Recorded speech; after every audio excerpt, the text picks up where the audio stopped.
pwedeng gawin ng Kongreso, bawasan ng pondo at hindi pwedeng magdagdag sa JA. Handang taong bayan para kay Tatay Digong. Kap, napakadelikado naman yan. Ilang buhay ang madidisgrasya ng mga adiktos na driver na yan. Correct. Pero wala po eh. Wala po sa kanila na pasamain eh. No?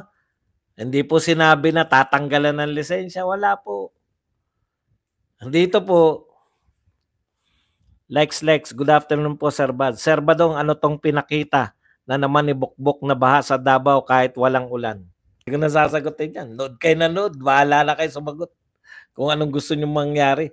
Like ko po, share po, but black po FB ko, Muset, kasi ang admin na to, talagang napunta ako sa kanila to argue, kaya hindi ko po ma-share.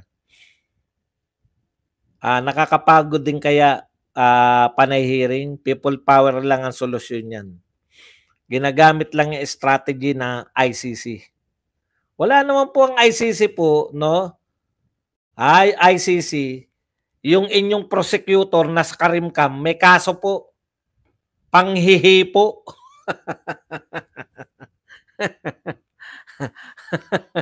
Mangmang na congressman. Sir Badong, very good, paliwanag mo. Sayang yung ginawa ni PRD tungkol sa drugs ngayon. Noon, open na naman ngayon. Okay. Pasalamat rin po ang mamababata sa pondo sa flood control, Boss Buds. Kaya po, yun po ang pinakapaliwanag doon sa mga nagtataka pa rin hanggang ngayon. Hindi po natin sinasabi na kaya ayaw nilang imbestigahan yung flood control dahil sa kung ano pa man. Ayaw talaga nila. Ang bait naman niya. Wow, umuulan ng pusong ayuda. Sana patawag ni Bato si Marbil sa Blue Ribbon dahil sa statement niya. Magkakaroon ng party list sa mga adik. Pucha, mahirap magkaroon pa ng premyo, no? Pag nagkaroon ng premyo yung mga adik na magkakaroon, JCC, Romantic Moon, Nor.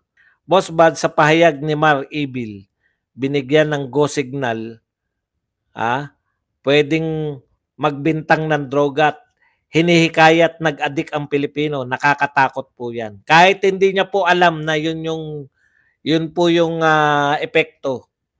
Alam niyo po, imbestigahan, ewan ko kung iimbestigahan niyo yung PNP chief, no? Kasi grabe po yan. Encouraging. Very encouraging po sa mga nagdodroga yan. Na parang, nga, no? Ngayon lang nila tayo binigyan ng ng dahilan, no? 'Di ba? Kumbaga pinangangatwiranan. O parang pinupuri pa ni Marbil yung pagiging drug addict. Lyndon Mac, escape Josephine Sarbads, may invitation na po ngayon lahat ng head ng satellite offices ng LBP sa Quadcom. Titignan po natin kung ano po ang gagawin nila. Pepper Love, pinaka the best po sa mga addict mag-register.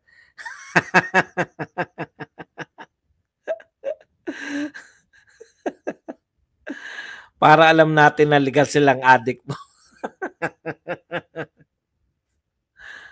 Dapat meron sila ID, no? Addict ako. Ano man ang gawin ko sa inyo, pasensyahan na lang. Happy birthday, Sherry. Alam nyo po, total ganyan na rin lang, no? Ito real talk tayo. Sa mga mayayamang bansa, kaya po nila hindi pinoproblema yung mga addictionist, no? Sinusuplayan nila. 'Di ba? Tama ba ako, mga taga Canada, yung mga taga sana nga yung legal na droga, yung dun sa Amsterdam, no? Yung mga addict po, naroon na yung addict sinuplayan mo, hindi na po manggugulo yan. Kaya naman hindi ko po sinasabi ito dapat nyong gawin, no? Kasi talunan na tayo noon eh. Parang ito pong mayayaman na bansa, ang kaya lang nila pera. Pero hindi nila kaya kasing mag-conduct ng war on drugs. Kaya ginawa na lang po nilang sinuplayan na lang nila yung mga addict. Para hindi na magnakaw, di ba? Hindi na mang-hold up. Gusto lang naman nila mag-addict eh. Itira nyo sa isang bahay. Supplyan nyo ng pangangailangan, pagkain. Hindi ko sinasabing tama yan. Para hindi na kami magulong mga matitino. Maubos na lang sila dun. Ganun po ang ginagawa ng mayayamang bansa. JJ, kasi amo ni Marbil, President Bangag, kaya san pa? Yan kakampi. Tama ka, Bads, may supply ang mga adik. Wala daw krimen. SHD, o siya. Kaya sa atin, peste yung mga adik kasi pag wala na silang panggamit, napipilitan na silang ibenta mga kagamitan. Kaya pag sa Pilipinas po yan, mauubos talaga. By the way, 15.89 trillion na po ang ating utang. Wala pong pandemya. Dumami po yung utang natin panahon ni Duterte dahil po may pandemya. Ngayong walang pandemya, mas malaki pa po kung umutang si Marcos kaysa sa panahon na may pandemya si Duterte. Ibang uri po talaga.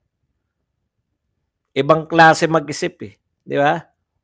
Alam mo yun, yung mamigay tayo ng ayuda.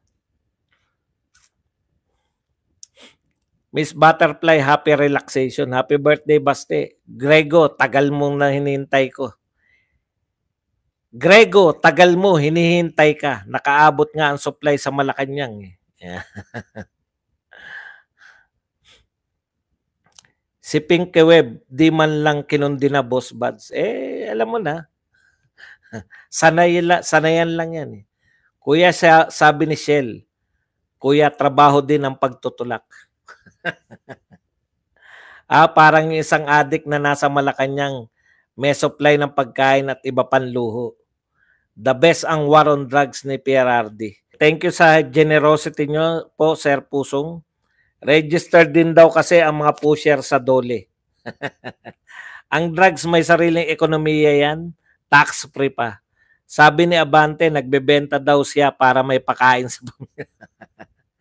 Johnny, tinumba mo na ba ang mga bangag bago ka umalis?